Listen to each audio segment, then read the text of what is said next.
Hello friends, dream आपके YouTube channel में आपका स्वागत है।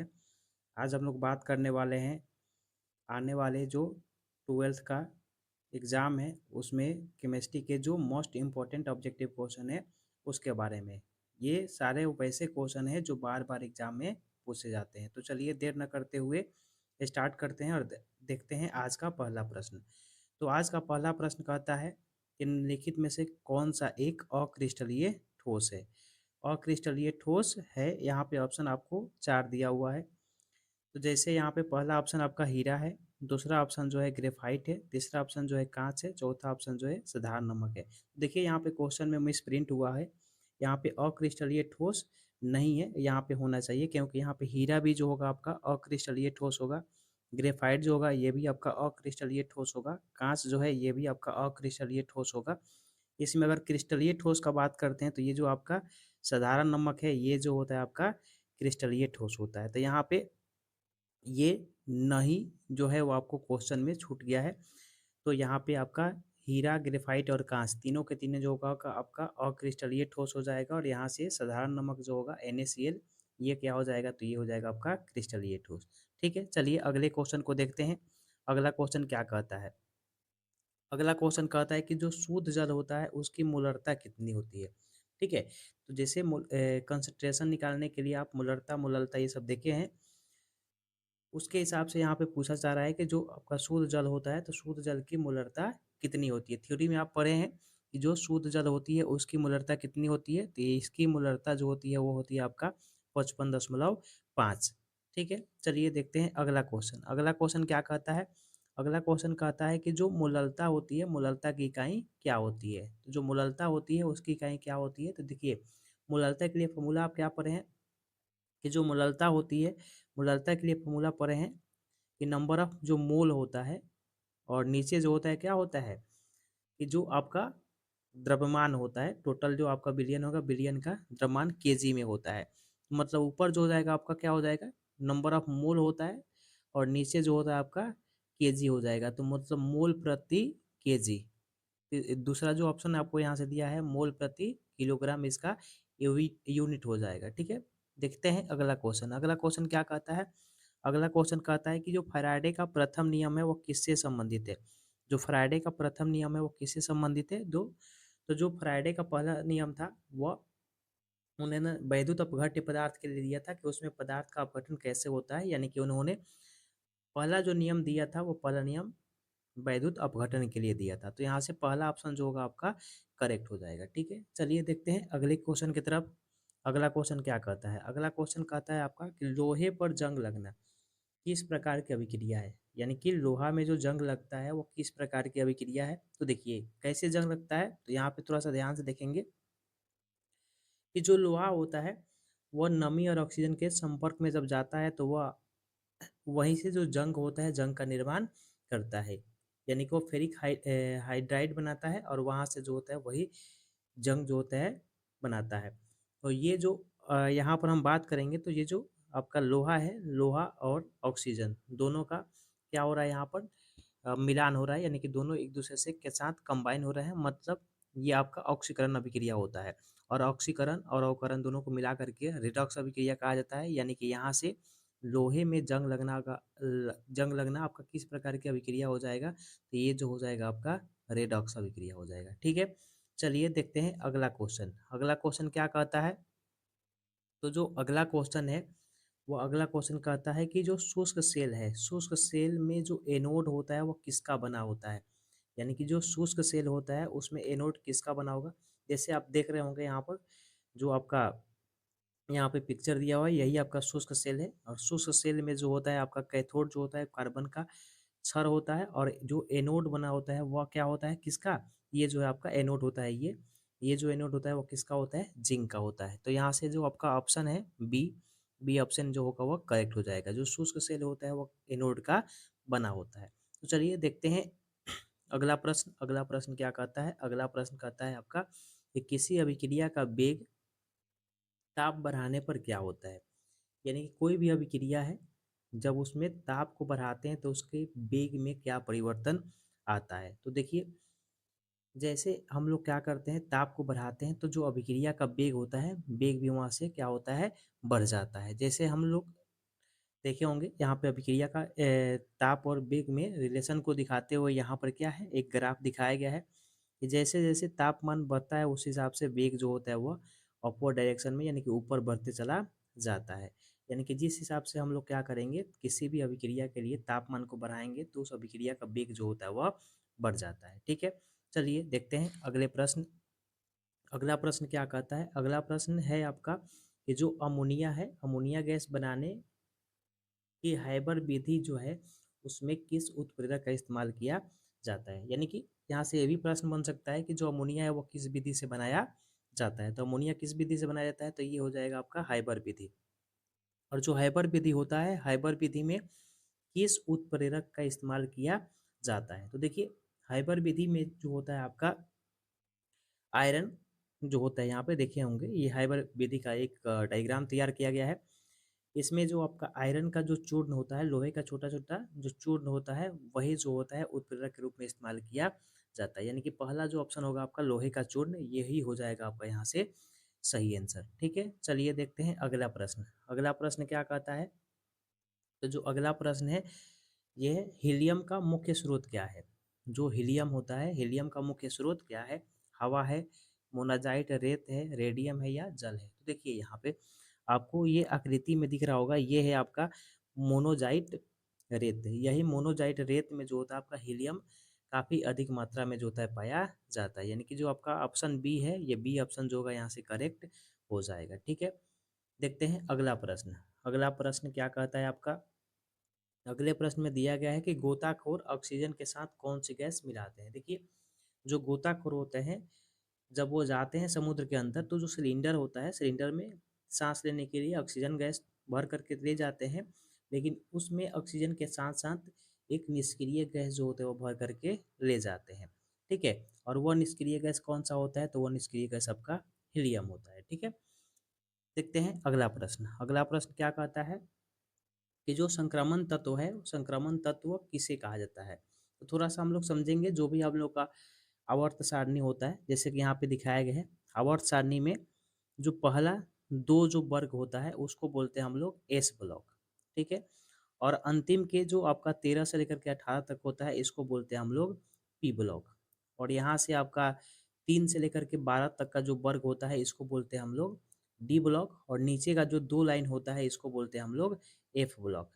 तो देखिए यहाँ से एस ब्लॉक में जो फर्स्ट वर्ग होता है उसको बोलते हैं हम लोग एल्कली मेटल, और यानी कि क्षार धातु उसको बोलते हैं। और जो सेकेंड होता है उसको बोलते हैं अल्कलाइन अर्थ मेटल, यानी कि क्षारीय क्षारीय मृदा धातु। वैसा ही जो आपका पी ब्लॉक होता है उसमें 18 वाले जो वर्ग होते हैं उसको हम लोग निष्क्रिय गैस बोलते हैं, 17 वाले को बोलते हैं हाइड्रोजन गैस। ठीक है, और हम लोग जो डी ब्लॉक का बात करते हैं, यानी कि जो आपका एस ब्लॉक होता है इसमें सभी के सभी जो होते हैं धातु होते हैं, और जो पी ब्लॉक होता है इसमें अधिकांशतः जो होता है वो अधातु होते हैं। और ये दोनों के बीच में जो होता है आपका डी ब्लॉक होता है, और दोनों के इसमें गुण पाए जाते हैं थोड़े बहुत, इस कारण से जो होते हैं इसको में, यानी कि दोनों के नेचर जो होता है इलेक्ट्रॉनिक विन्यास से लेकर के बाकी अन्य जो नेचर होता है इसमें कुछ कुछ आ जाता है, इस कारण से इसको बोलते हैं हम लोग डी ब्लॉक को संक्रमण तत्व। यानी कि जो संक्रमण तत्व होता है वो क्या होता है आपका डी ब्लॉक होता है। ठीक है, और जो एफ ब्लॉक होता है, एफ ब्लॉक को बोलते हैं हम लोग अंत संक्रमण तत्व। तो इसको भी याद रखना है आपको। एस ब्लॉक में दो जो वर्ग होता है, फर्स्ट वर्ग को बोलते हैं हम लोग, पहला जो वर्ग होगा पहला वर्ग को हम लोग क्या बोलते हैं, तो पहला वर्ग को बोला जाएगा यहाँ से क्षारीय धातु, दूसरा जो वर्ग होता है उसको बोलते हैं क्षारीय मृदा धातु। ठीक है, याद रखना है आपको। वैसा ही आपको यहाँ से ये भी क्वेश्चन पूछे जा सकते हैं कि जो आपका आवर्त सारणी है, आवर्त सारणी में टोटल कितने आवर्त होते हैं। तो आवर्त सारणी में टोटल आवर्तों की संख्या 7 होता है। ठीक है, यानी कि जो आपका क्षैतिज लाइन होता है वही आवर्त होता है, और इसमें टोटल आवर्त की हम बात करेंगे तो टोटल कितना होता है, 7 संख्या होता है। वही अगर हम बात करते हैं इसमें वर्गों की, तो वर्गों की टोटल संख्या जो सीधी लाइन होती है उसी को वर्ग कहते हैं, और वर्गों की टोटल संख्या जो होती है इसमें 18 होती है। क्लियर है, तो देखिए आगे बढ़ते हैं अगले प्रश्न की तरफ। अगला प्रश्न क्या कहता है, तो देखिए अगला प्रश्न है कि किस धातु को रणनीतिक धातु कहा जाता है। कौन सा जो धातु है उसको रणनीतिक धातु के नाम से जाना जाता है। देखिए यहाँ पे आपका हो जाएगा टाइटेनियम। ठीक है, जो टाइटेनियम धातु है, टाइटेनियम धातु इसी प्रकार का होता है और टाइटेनियम धातु जो होता है उसी को बोलते हैं हम लोग रणनीतिक धातु। ठीक है, आगे बढ़ेंगे अगले प्रश्न की तरफ। अगला प्रश्न है आपका A4FeCN6 में आयरन की ऑक्सीकरण अवस्था क्या होती है। तो देखिए यहाँ पे आयरन की ऑक्सीकरण अवस्था निकालने के लिए सबसे पहले जो भी एलिमेंट आपको यहाँ पे निकालना होता है उस एलिमेंट को हम लोग क्या करते हैं, एक्स मान लेते हैं और बाकी सारे का जो बैलेंसी होता है उस बैलेंसी को हम लोग ऐड करके जो होता है यहाँ से निकालते हैं। जैसे मान लीजिए कि यहाँ पर आपको पोटासियम दिया है और पोटासियम का कितना होता है +1, तो इसका हम लोग +1 करेंगे और ये टोटल इसका 4 परमाणु है तो यहाँ से 4 से मल्टीप्लाई कर दिया जाएगा। फिर प्लस यहाँ पर आपका लोहा का तो निकालना है आपको, तो यहाँ से लोहा को हम लोग मान लेंगे क्या चीज़ एक्स, और यहाँ पर Cn है, Cn का जो वैलेंसी होता है वो -1 होता है और ये टोटल आपका यहाँ पर कितना है 6 परमाणु है तो 6 कर देंगे और इक्वल। यहाँ पे अगर कोई जो बड़ा ब्रैकेट दिया है यहाँ पे कोई भी अगर आपका आयन दिया रहता है तो उस आयन को यहाँ पे बराबर कर लेते हैं। अगर आयन यहाँ पे कोई नहीं दिया है तो उसके लिए क्या करते हैं हम लोग यहाँ पर शून्य रख देते हैं। फिर यहाँ से ये हो जाएगा आपका 4 प्लस यहाँ पे हम बात करेंगे तो ये हो जाएगा आपका x और यहाँ पे 6 में -1 से गुना करेंगे तो ये हो जाएगा आपका 6 और इक्वल में कितना 0 हो जाएगा। ये हो जाएगा -2, x-2 इक्वल 0, यानी कि हम बात करेंगे यहाँ से तो x बराबर कितना आ गया आपका 2 आ गया। यहाँ से +2 जो होगा यहाँ पर लोहे का ऑक्सीकरण अवस्था हो जाएगा। ठीक है, यानी कि ऑक्सीकरण संख्या जो होगा आपका ये जो आपका यौगिक दिया हुआ है उसमें ऑक्सीकरण संख्या लोहा का बात करेंगे तो कितना हो जाएगा +2। ठीक है, तो कोई भी जो होगा जैसे यहाँ पे आपको कोई भी पार्ट पूछ दे किसी भी तत्व का पूछ दे तो इसी प्रकार से आप निकाल सकते हैं। जिसका निकालना है उसको x मान लेंगे, बाकी सारे बैलेंसी को आप क्या करेंगे जोड़ेंगे और बराबर में ब्रैकेट के ऊपर अगर कोई भी आयन दिया है तो उस आयन को इक्वल करेंगे, अगर नहीं दिया है तो शून्य रख करके इक्वल करके वहाँ से x का मान निकाल लिया जाता है। ठीक है, चलिए बढ़ते हैं अगले प्रश्न की तरफ। अगला प्रश्न है आपका क्लोरोफिल में कौन से धातु आयन पाया जाता है। जो क्लोरोफिल होता है पेड़ की पत्तियों में क्लोरोफिल पाया जाता है जिसके कारण उसका रंग जो होता है वो हरा होता है और उसमें पूछा जा रहा है यहाँ से कि उसमें कौन सा धातु आयन जो होता है वो पाया जाता है। तो देखिए जो भी क्लोरोफिल होता है क्लोरोफिल में जो मैग्नीशियम होता है मैग्नीशियम का आयन पाया जाता है, यानी कि क्लोरोफिल जो पेड़ पौधे की जो पत्तियां होती है उसमें क्लोरोफिल जो होता है उसमें मैग्नीशियम आयन जो होता है वो पाया जाता है। ठीक है, बढ़ेंगे हम लोग अगले प्रश्न की तरफ।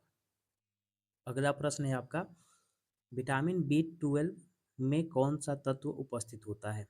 जो विटामिन B12 है उसमें कौन से जो एलिमेंट होता है वो पाया जाता है। तो देखिए विटामिन B12 जो होता है वो बहुत मतलब शरीर के लिए बहुत उपयोगी विटामिन माना जाता है और ये हेल्थ के लिए सबसे मतलब कि उपयुक्त विटामिन माना जाता है। विटामिन B12 की कमी से शरीर में कमजोरी वगैरह आती है। तो इसमें जो आपका एलिमेंट का बात करेंगे तो इसमें जो होता है आपका कोबाल्ट उपस्थित रहता है। कोबाल्ट जो तत्व होता है वो B12 विटामिन में उपस्थित रहता है। ठीक है, आगे बढ़ेंगे अगले प्रश्न की तरफ। अगला प्रश्न क्या कहता है आपका, अगला प्रश्न है क्लोरोफॉर्म का रासायनिक सूत्र क्या होता है।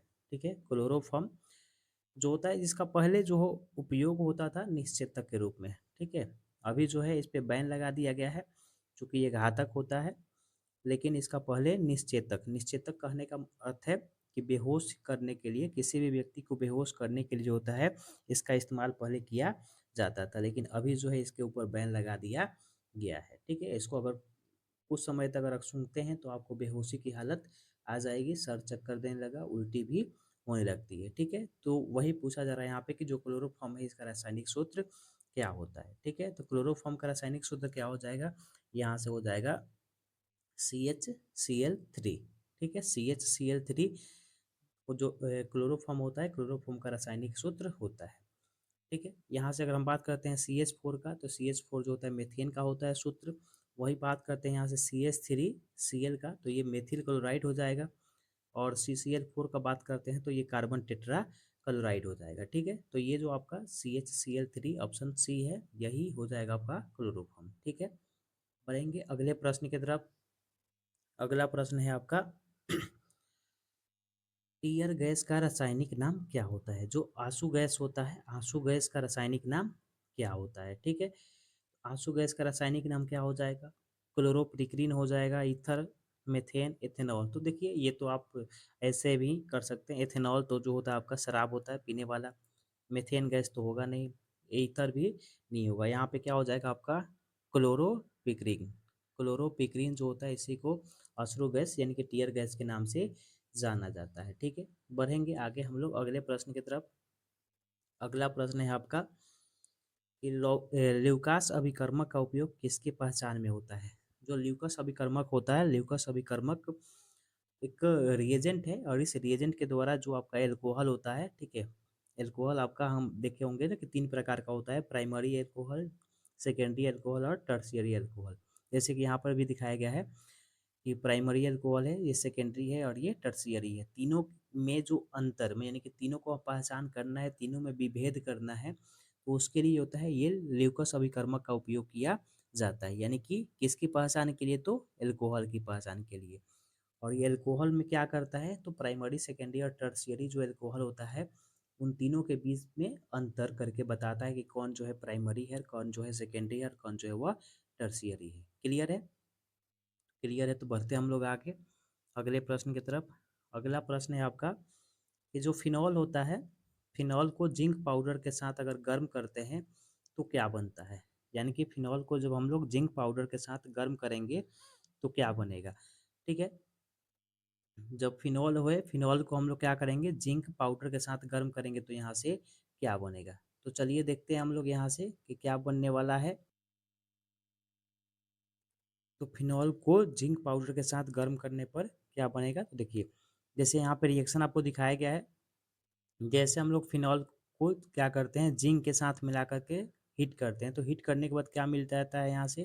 यहाँ से आपका बेंजीन मिल जाता है और साथ में जो बाई प्रोडक्ट होता है वो जिंक ऑक्साइड बाहर निकल जाता है। ठीक है, तो यहाँ से क्या मिलने वाला है? ये बेंजीन मिलने वाला है। अब देखिए यहाँ से क्वेश्चन, बेंजीन से संबंधित क्वेश्चन भी बहुत सारे पूछे जाते हैं। जैसे पूछ दिया जाएगा कि बेंजीन का सूत्र क्या होता है, तो बेंजीन का सूत्र क्या हो जाएगा आपका? C6 और H6। ठीक है, इसमें यह भी पूछ दिया जाता है कि बेंजीन रिंग में कार्बन की संख्या कितना होता है, तो कार्बन की संख्या कितना हो जाएगा? 6 हो जाएगा। ठीक है, और भी क्वेश्चन पूछे जा सकते हैं। इसमें 2 प्रकार के बंध होता है, पाई बंध और सिग्मा बंध। तो यहाँ पे पूछा जाता है कि जो आपका बेंजीन है, बेंजीन में पाई बंधन की संख्या कितना होता है? तो जो डबल बंधन है यहाँ पर गिन लेंगे हम लोग, कितना है? 3 है। यहाँ पे पाई बंधन कितना हो जाएगा? 3 हो जाएगा। ठीक है, इस प्रकार से यहाँ से क्वेश्चन उठाए जाते हैं। बढ़ेंगे हम लोग अगले प्रश्न की तरफ। अगला प्रश्न क्या कहता है? तो अगला प्रश्न है आपका कि जो सिरका है, सिरका में कौन सा अम्ल पाया जाता है? तो सिरका में कौन सा अम्ल पाया जाएगा? तो सिरका में जो होता है आपका एसिटिक अम्ल पाया जाता है। एसिटिक अम्ल का सूत्र क्या होता है? ये जो होता है आपका CH3C OH, यही जो होता है आपका एसिटिक अम्ल का सूत्र होता है। ठीक है, बढ़ेंगे आगे अगले प्रश्न की तरफ। अगला प्रश्न है आपका फार्मेलिन किसका जलीय विलयन है? ठीक है, जो फार्मेलिन होता है वो यहाँ पे स होगा। फार्मेलिन जो है वो किसका जलीय विलयन है? फॉर्मल्डिहाइड का, एसिटाल्डिहाइड का, फ्रुक्टोज का या ग्लूकोज का? तो देखिए यहाँ पर जो आपका फार्मेलिन होता है, ये फार्मेलिन क्या होता है?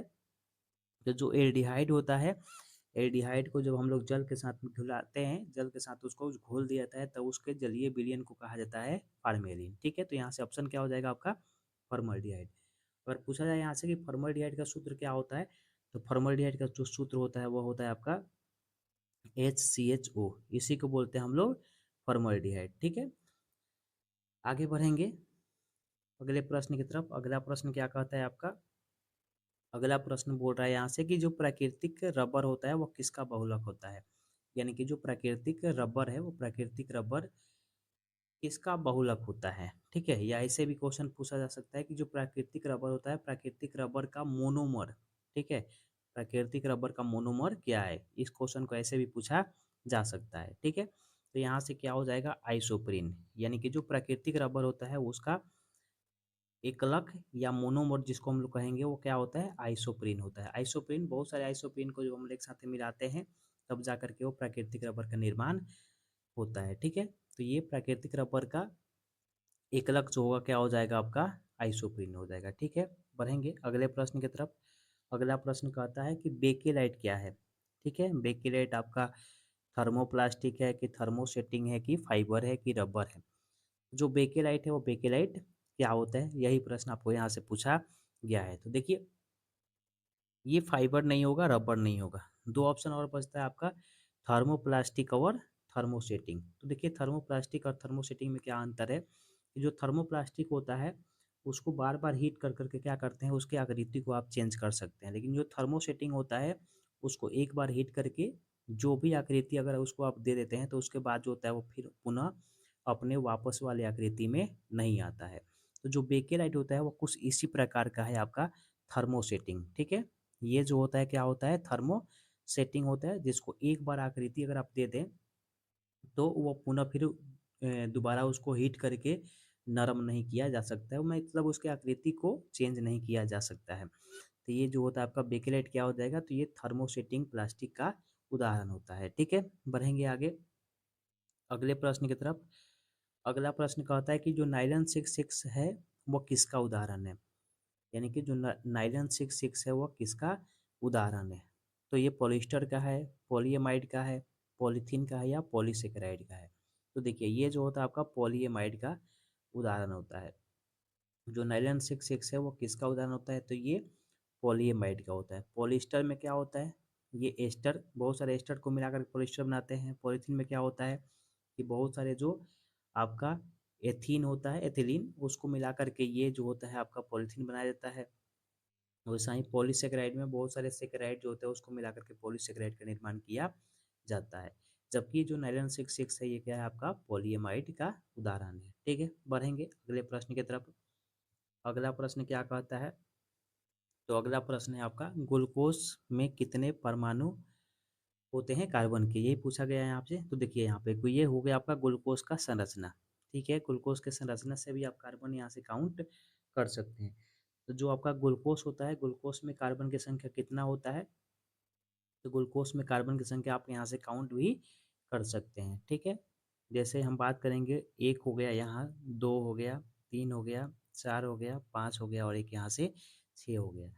टोटल ग्लूकोज में कार्बन परमाणु की संख्या का बात करते हैं तो कितना होता है, छः होता है। ठीक है, तो यानी कि जो ग्लूकोज होता है, ग्लूकोज में कार्बन परमाणु की संख्या कितना होता है, 6 होता है।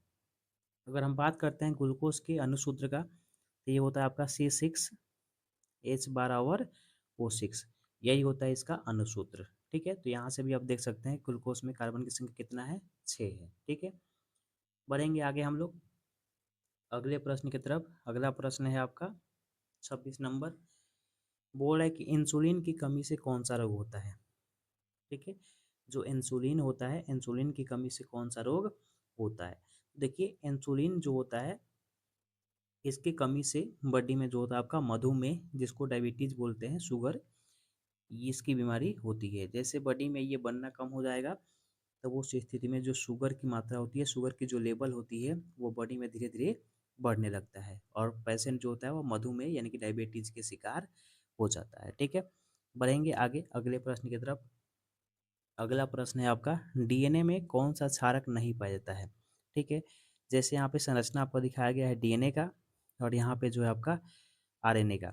तो यहाँ पे देखिए, आपको प्रश्न पूछा गया है कि जो डीएनए होता है, डीएनए में कौन सा क्षारक जो होता है वो नहीं पाया जाता है। ठीक है, तो डीएनए में कौन सा क्षारक नहीं पाया जाएगा, जैसे आपको ऑप्शन दिया है, एडेनिन, गुआनिन, यूरेसिल और साइटोसिन। तो जो डीएनए होता है, डीएनए में कौन नहीं पाया जाएगा, तो डीएनए में जो होता है ये यूरासिल नहीं पाया जाता है। यूरासिल जो होता है वो आरएनए में पाया जाता है। ठीक है, यूरासिल जो हो जाएगा करेक्ट आंसर आपका हो जाएगा। ठीक है, बढ़ेंगे आगे अगले प्रश्न की तरफ। अगला प्रश्न आपका 28 नंबर है।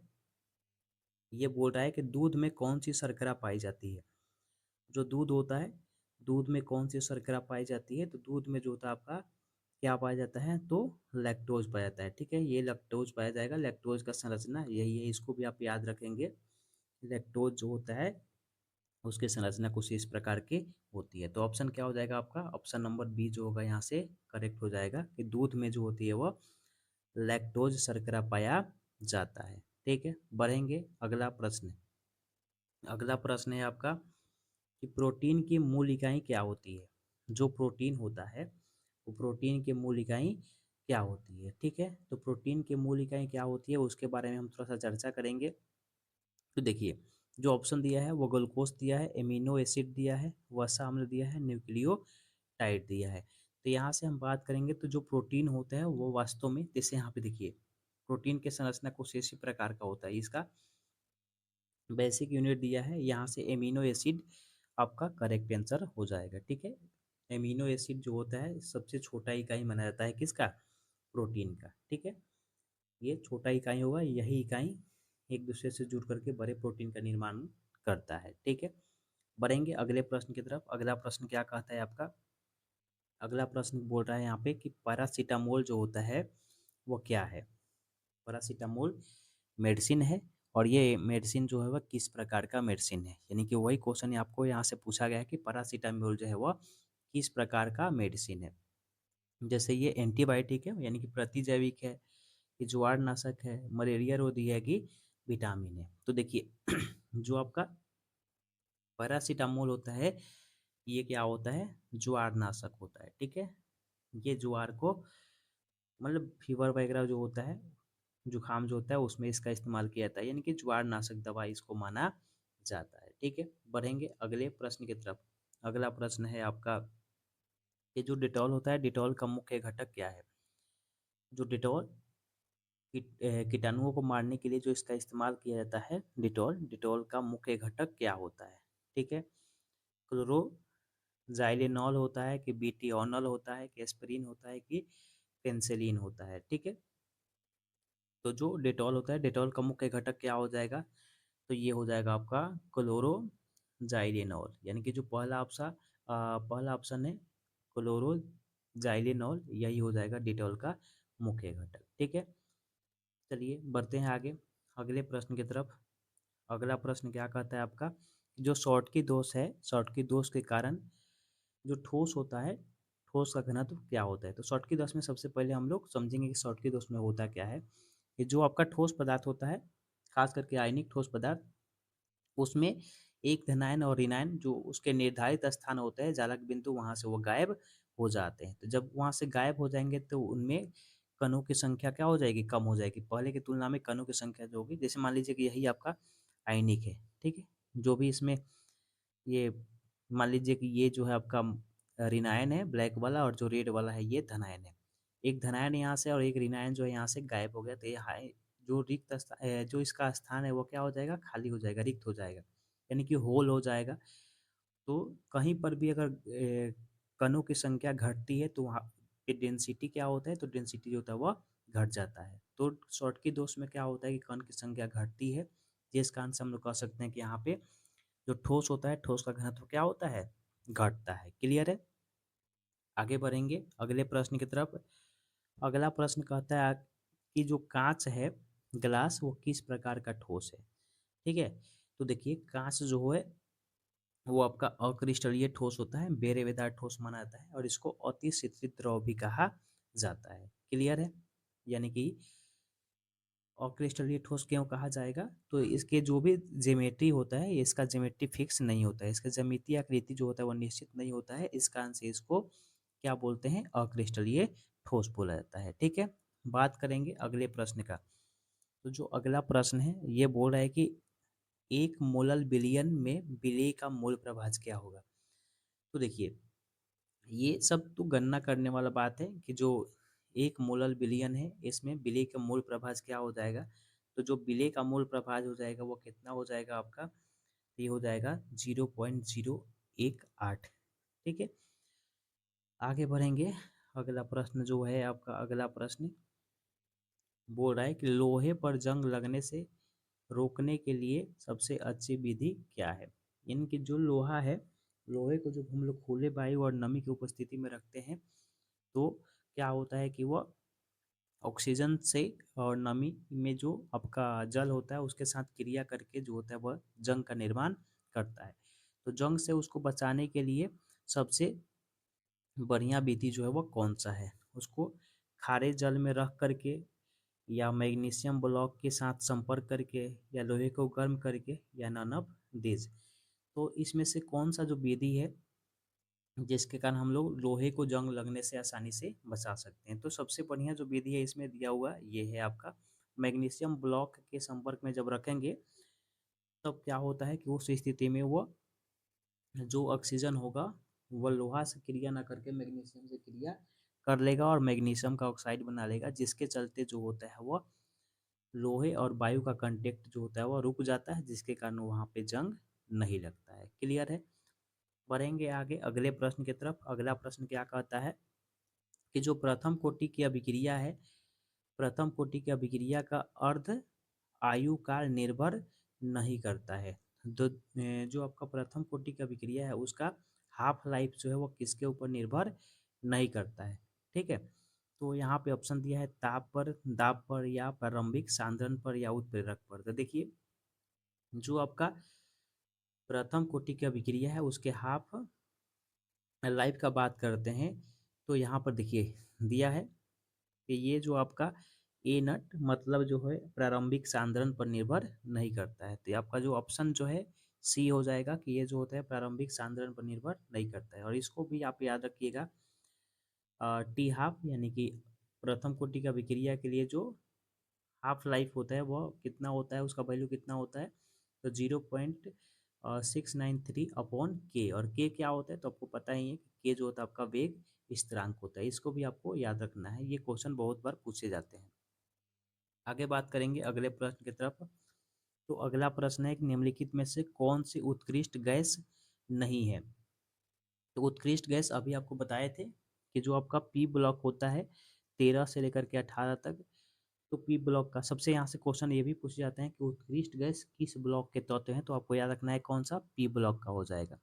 और किस वर्ग के हैं, तो ये 18वां वर्ग जो होता है 18वां वर्ग के तत्वों को उत्कृष्ट गैस माना जाता है। और इसमें टोटल गैसों की संख्या, उत्कृष्ट गैस की टोटल संख्या कितना होता है, तो 6 होता है। कौन कौन होता है, तो ये हीलियम हो जाएगा, नियॉन हो जाएगा, आर्गन हो जाएगा, क्रिप्टॉन हो जाएगा, और जेनॉन हो जाएगा, और रेडॉन हो जाएगा। ये टोटल जो है आपका 6 तत्व जो होते हैं, 6 एलिमेंट जो है आपका उत्कृष्ट गैस के अंतर्गत रखा जाता है। तो ये जो आपको ऑप्शन दिया है, पहला ऑप्शन हीलियम ये तो हो जाएगा, नियॉन ये भी हो जाएगा, आर्गन ये भी हो जाएगा, और हाइड्रोजन नहीं होगा। हाइड्रोजन जो होता है नहीं होगा, तो यही आपका आंसर हो जाएगा क्या चीज़, हाइड्रोजन डी। आपको पूछा है नेगेटिव यहाँ से कि कौन सा उत्कृष्ट गैस नहीं है, तो कौन सा नहीं हो जाएगा, तो हाइड्रोजन नहीं हो जाएगा। क्लियर है? तो बढ़ते हैं अगले प्रश्न की तरफ। अगला प्रश्न है आपका 38 नंबर।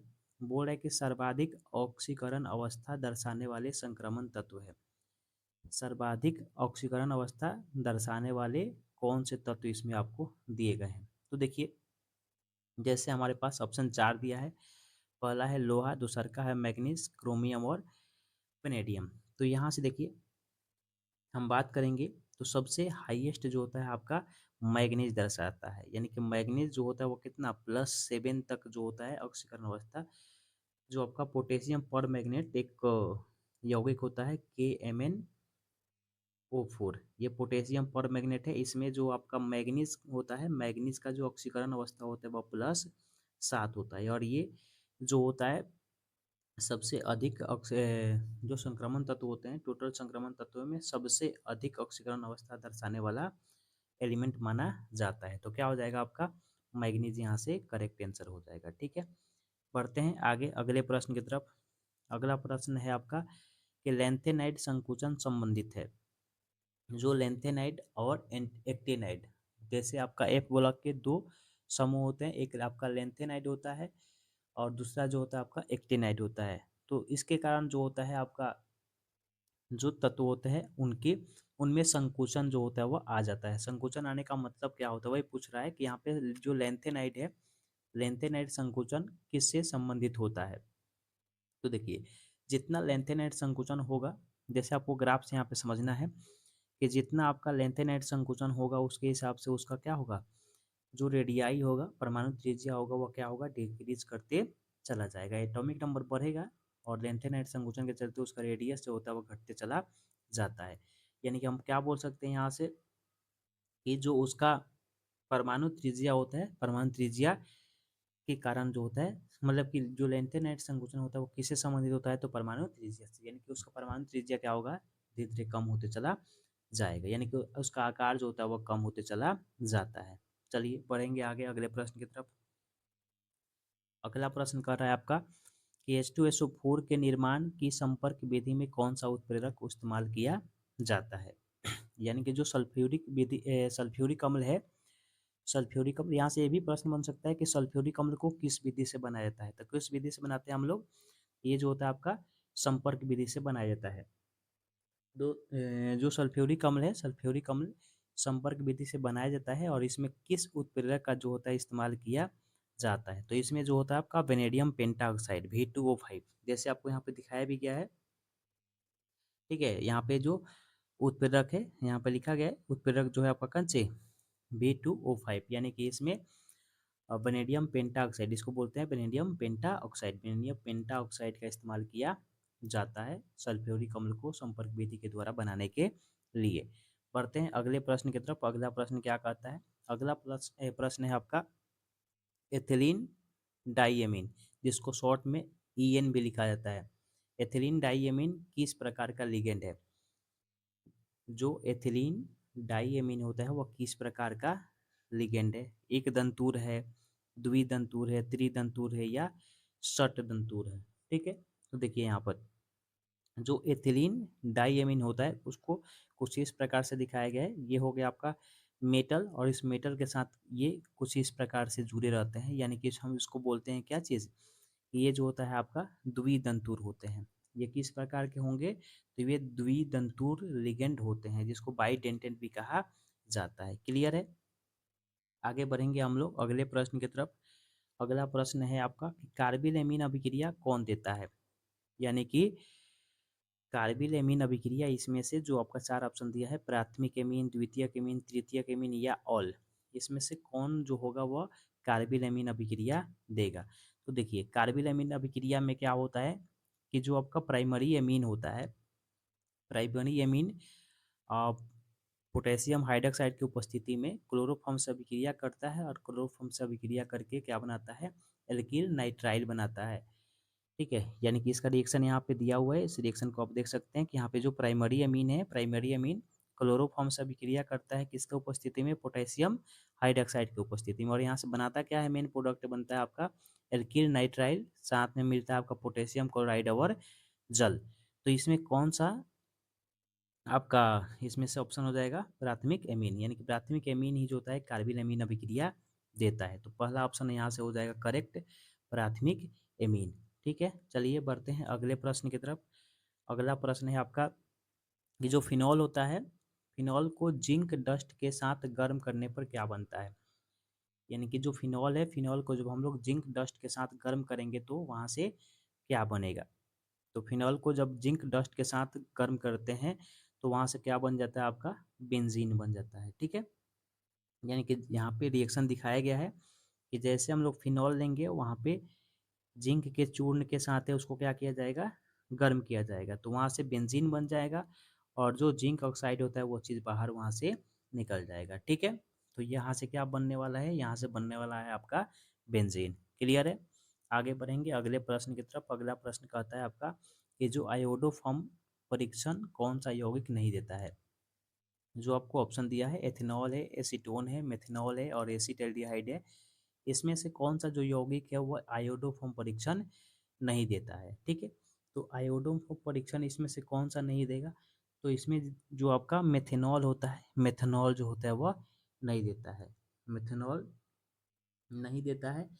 क्योंकि देखिए कंडीशन होता है इसमें कि RCH और OH, या R और CH के साथ, या RCO जो होता है ये चीज़ प्रेजेंट होना चाहिए। RCHOH या RCO जो होता है प्रेजेंट होना चाहिए, वही जो होता है यहाँ से देता है। तो ये जो मेथनॉल है, मेथनॉल में ये नहीं पाया जाएगा दोनों में से, इसलिए मेथनॉल जो होता है आयोडोफॉर्म परीक्षण नहीं देता है। क्लियर है। आगे बढ़ेंगे हम लोग अगले प्रश्न की तरफ। अगला प्रश्न है आपका 45 नंबर। बोल रहा है कि रीमर टीमेन अभिक्रिया द्वारा क्या बनता है।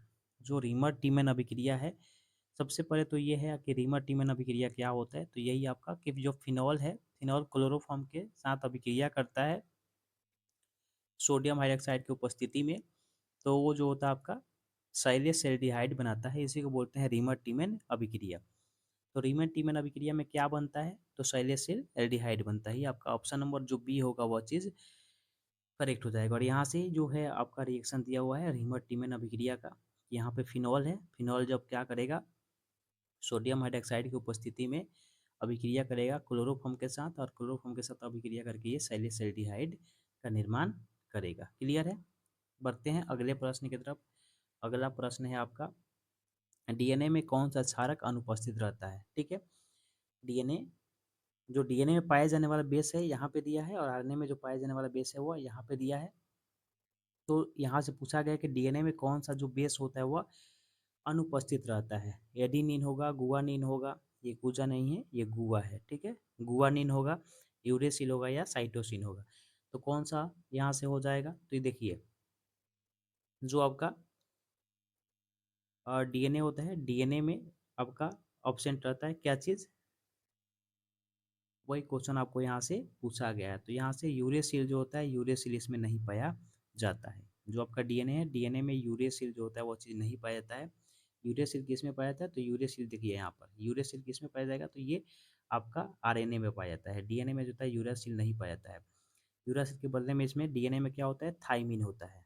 ठीक है, यूरास डीएनए में थाइमिन होगा, और थाइमिन की जगह पे आरएनए में जो होता है वह यूरासिल पाया जाता है। बाकी तीन जो होता है आपको एडानिन हो गया, गुआनिन हो गया, साइटोसिन हो गया, दोनों के दोनों में जो होता है आरएनए हो चाहे डीएनए हो, दोनों बेस में ये पाए जाते हैं। तो बढ़ते हैं अगले प्रश्न की तरफ। अगला प्रश्न है आपका 47 नंबर, एस्पिरिन का रासायनिक नाम क्या होता है।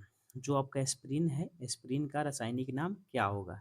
ठीक है, एस्पिरिन का रासायनिक नाम क्या हो जाएगा, तो एस्पिरिन का रासायनिक नाम जो होता है यही हो जाएगा आपका एसिटिल सैलिसिलिक अम्ल। एसिटिक सैलिसिलिक अम्ल, और इसका सूत्र ये होता है, ये भी आप याद कर सकते हैं। ठीक है, ये एस्पिरिन है, एस्पिरिन का जो रासायनिक नाम होता है वो होता है एसिटल सैलिसिलिक अम्ल, और इसका रासायनिक सूत्र जो होता है वह ये होता है, आप इसको याद कर सकते हैं। ठीक है, अगला प्रश्न है। अगला प्रश्न क्या है, ये जो विस्फोटक होता है, विस्फोटक बनाने में किसका उपयोग होता है। जो विस्फोटक बनाए जाते हैं, विस्फोटक बनाने में किसका उपयोग किया जाता है। तो विस्फोटक बनाने में किसका इस्तेमाल होगा, तो इसमें जो होता है ग्लिसरॉल का इस्तेमाल किया जाता है। ठीक है, ग्लिसरॉल और नाइट्रिक एसिड को जब नाइट्रोकरण कराया जाएगा सल्फ्यूरिक अम्ल की उपस्थिति में, तो उस स्थिति में जो होता है विस्फोटक पदार्थ जो होता है वह नाइट्रोग्लिसरीन, नाइट्रोग्लिसरीन नामक जो होता है विस्फोटक पदार्थ बनता है। यानी कि यहाँ पे ग्लिसरॉल का इस्तेमाल किया जाता है विस्फोटक पदार्थ बनाने के लिए। अगले प्रश्न की तरफ बढ़ेंगे। अगला प्रश्न क्या है कि तनुता बढ़ाने पर विशिष्ट चालकता पर क्या प्रभाव होता है। जब तनुता को हम लोग बढ़ाते हैं तो जो विशिष्ट चालकता होता है घटता है, बढ़ता है, या स्थिर रहता है, उसके बारे में यहाँ पे पूछा गया है। तो देखिए जैसे तनुता बढ़ाया जाएगा तो तनुता बढ़ाने के बाद जो विशिष्ट चालकता होता है वो क्या करता है, डिक्रीज कर जाता है। जैसे ये आपका एक सांद्र विलयन है, इसमें पानी की मात्रा बढ़ाया गया, तो देखिए यहाँ पर ये तनु हो गया है, यानी कि डाइल्यूशन जो हो गया, बहुत ज़्यादा इसको डाइल्यूट कर दिया गया है, तो इसकी जो विशिष्ट चालकता होती है वो क्या करती है, डिक्रीज कर जाती है, यानी कि घट जाती है। तो ऑप्शन नंबर बी जो होगा यहाँ से करेक्ट आंसर हो जाएगा।